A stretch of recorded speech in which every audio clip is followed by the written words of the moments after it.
विधानसभेच्या निवडणुकींची तयारी सुरू झालेली आहे. सगळेच पक्ष तयारीला लागलेले पाहायला मिळत आहेत. आपल्यासोबत प्रहारचे बच्चू कडू सर आहेत. कशा प्रकारे तयारी चालू आहे? किती जागा लढायच्या आहेत? काय नियोजन आहे? आता तर आम्ही 20-25वर आम्ही लढतो आहे आणि मदत काही मित्रपक्ष म्हणजे आपचं काल परवा येऊन गेले, त्यांचं शिष्टमंडळ आलं, त्यांच्यासोबत चर्चा झाली. आता असे काही घटक एकत्र करून एक चांगली आघाडी तयार करून जेणेकरून मुद्द्यावर काही निवडणुका लढवता घेऊन जाता येईल का. या राज्यातले शेतकऱ्यांचे मुद्दे आहे, मजुरांचे आहे, घरकुलांचे आहे, गरीब आणि श्रीमंत अशी एक मोठी फळी निर्माण होत आहे. मोठी दुरी आहे. श्रीमंत अधिक श्रीमंत होत चालले आणि गरीब अधिक गरीब. साधं मुंबईचं उदाहरण घेतलं तर गोदरेजमध्ये 3,000 एकर जमीन गोदरेजच्या ताब्यात आहे आणि ते इंग्रजांनी त्यांना दिली होती. दुसऱ्या इकडे मुंबईतल्या गरीब लोकांना साधं घरसुद्धा मिळत नाही आहे. फुटपाथवर आयुष्य काढावं लागतं. असे महत्त्वाचे प्रश्न घेऊन एक चांगली आघाडी तयार करून आणि त्याचं एक प्रेशर या सरकारवर कायम राहिलं पाहिजे, जेणेकरून निर्णय घेताना ते या सगळ्या कष्टकऱ्यांच्या बाजूनं कसे घेता येईल याच्यासाठी आम्ही लढाई लढतो. मग तिसरी आघाडी करायची आपण तयारी करताय, म्हणजे महायुतीसोबत जायचं नाही हे निश्चित झाले आता? निश्चित झालं नाही. आम्ही आज 30पर्यंत हे सगळी तयारी करतो आहे आणि मग आम्ही बोलणी करू. सप्टेंबर महिन्याच्या पहिल्या हप्त्यात आम्ही ठरवणार. आम्ही जे काही समोर समीकरण हे होईल, तयार होईल, त्यानुसार समोर जाऊ. जो फटका महायुतीला बसलेला पाहायला मिळतो लोकसभेच्या निवडणुकीमध्ये, आपल्याला काय वाटते कोणती कारणं आहेत ज्यामुळे महायुतीला हा फटका बसलेला आहे, भाजपला विशेषतः हा फटका बसलेला आहे? अधिकचं राजकारण, नको तिथं राजकारण जास्त केल्यामुळं परिणाम बसला. शिंदेसाहेबांच्या यवतमाळची सीट भावनागोडीला देऊ नका भाजपनं सांगितलं. हेमंत पाटलाला सीट देऊ नका भाजपनं सांगितलं. धैर्यशील मानेला पण सीट देऊ नका असं म्हटलं, पण तिथे त्यांनी ते सीट दिली म्हणून ते निवडून आली. म्हणजे पक्ष शिंदेसाहेबाचा आणि सीट ठरवणार भाजप, पक्ष अजित पवारांचा आणि सीटा ठरवणार मात्र भाजप. तर हे म्हणजे अतिरेक झाला राजकारणामध्ये. असं जर झालं तर त्याचे परिणाम बघावं लागतं. एका इकडे तुम्ही हे अधिकचं राजकारण केल्यामुळं लोकांमधलं गुडविल तुम्ही गमावून टाकलं. पाळापाळीच्या राजकारणामध्ये मोठा परिणाम, फटका भाजपला बसला आहे. आणि या सगळ्या खेळीमुळं म्हणजे घेतल्यानंतरसुद्धा त्यांना पायाखालीच ठेवायचं ह्या भूमिकासुद्धा अडचणीत निर्माण केल्या. मग आता ह्या सगळ्या चुका विधानसभेला भाजप करणार नाही. मग आता अजित पवारांचं ओझं वाटू लागलेलं आहे भाजपला. अजित पवारांच्या विरोधामध्ये संघ देखील बोलत आहे, भाजपचे नेते देखील बोलत आहेत. आज कोर कमिटीची बैठक होती. अजित पवार नकोसे झालेत. नाही, मला असं वाटतं का आज तुम्ही बोलत असल्यापेक्षा तेव्हाच विरोध करायला पाहिजे होता. म्हणजे अजित पवारांना तुम्ही युतीमध्ये घेतलं आणि ते करण्यासाठी कुठेतरी अधिक वजन शिंदेसाहेबाचं राहू नये म्हणून अजितदादा उभं करण्याचा प्रयत्न जो केला आहे हे लोकांना माहीत आहे.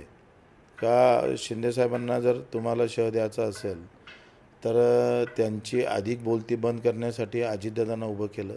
दोघंही मिळून घात करून भाजप दोघांच्या खांद्यावर पाय ठेवून झेंडा उभा करण्याचा जो प्रयत्न दिसत आहे तो चुकीचा होता. मला वाटतं त्याची गरजही नव्हती. शिंदेनं आणि भाजपाचं जे काही सरकार चालू होतं त्याच्यात अधिक संख्याबळाची गरज पण नव्हती. तरीसुद्धा ते का केलं हा लोकांना प्रश्न पडलाच आहे. हा हट्ट नेमका कोणाचा होता? दिल्लीतून होता की महाराष्ट्रातून भाजप? आता ते ज्याने काही कोणी केला असेल हट्ट तो चुकीचाच होता. तर एवढं काही संशोधन आमचं नाही आहे आणि तशी खुफिया एजन्सी काही माझ्याकडे नाही. परंतु हा जे काही राजकारण झालं त्याचं तर परिणाम पडलाच ना. आखरी जबाबदारी फडणवीसांनी घेतलेली आहे. राजीनामा देतो अशा बनलेल्या आहेत. आज कोर कमिटीची बैठक होती, पुन्हा चर्चा करणार आहेत. संघटनेमध्ये पक्षामध्ये काम करतो म्हणतायत, सरकारमध्ये नको. मला असं वाटतं का राजीनामा ते देणारही नाही, त्यांनी दिलाही नाही पाहिजे. आखरी कसं आहे का आव्हानं स्वीकारावं लागतं. त्याच्यातून पळ काढणं हे काही व्यवस्थित नसते. जे काही आव्हान असेल ते स्वीकारून समोर जाणं गरजेचं असतं. कोणी असो, देवेंद्रजीच काय, मी काय, कोणी जरी असेल तरी राजकारणामुळे हा चढउतार खूप चालू असते. छत्रपतीच्या जीवनामध्ये असे चढउतार खूप आले, पण छत्रपतीनं आपली बाजू भक्कमपणे आयुष्यात ठाम ठेवली आणि रयतेचं राज्य मजबूत केलं. राज्यामध्ये दोन समाजामध्ये दुफळी माजवण्याचा प्रयत्न काही लोक करतायत असं चित्र काही दिवसांपूर्वी दिसत होतं. मराठा आरक्षणाचा वाद सुरू असतानाच ओबीसी देखील मोठ्या प्रमाणात रस्त्यावरती उतरले. आता आंदोलनं सुरू आहेत. तुम्ही कसं पाहता हे सगळं शांत होईल, सगळं निर्धावेल? शांतच झालं पाहिजे. दोनही समाज हा गरीबच समाज आहे आणि सगळे ते शेतकरीच आहे आणि म्हणून शेतकरी म्हणून न लढण्याऐवजी ते आरक्षण म्हणून लढतात, हे खरं तर दुर्दैवच आहे. आणि धर्माची लढाई संपली, धर्मावर आता मतं मारत नाही म्हणून जातीच्या लढाईला सुरुवात केली ती आणि त्याची व्यवस्थित सुरुवात झालेली आहे.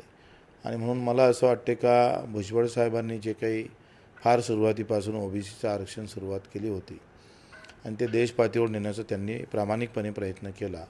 आता जरांगेन आणि भुजबळांच्या या विरोधामुळे एक नवीन वाद निर्माण होऊ नये, दोघांनी समजून घेऊन जर एक व्यवस्थित प्रयत्न झाला तर ओबीसीचंच 10% आरक्षण कसं वाढवून घेता येईल, यासाठी केंद्रावर काही प्रेशर निर्माण करता येते का, त्याच्यासाठी काही राजकारण करता येईल का, ते पाहिलं पाहिजे. जेणेकरून ओबीसी मराठा लढणार पण नाही आणि शेतकऱ्याच्या भूमिकेमध्ये त्याच्या त्या सगळ्या संघर्षामध्ये हे दोन समाज आडवे न येता ते संघटित होऊन शेतकऱ्याची बांधणी होईल आणि महाराष्ट्रसुद्धा शांत राहील आणि एक नवीन चांगला आदर्श महाराष्ट्राला पाहायला भेटेल. शेवटचा प्रश्न.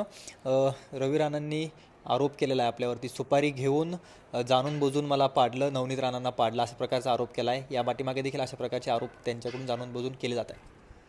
खरं तर त्यांच्या या वायफळ बोलल्यामुळंच नवनीतजी राणावर तो मोठा फटका बसला.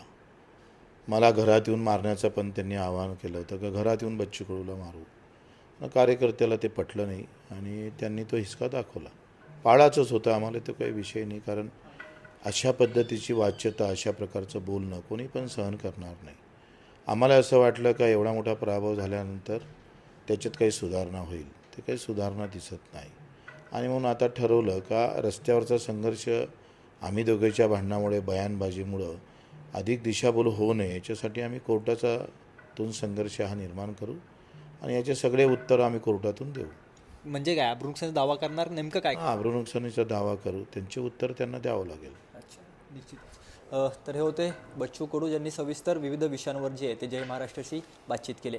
रोहन कदम, जय महाराष्ट्र न्यूज, पुणे. हॅलो.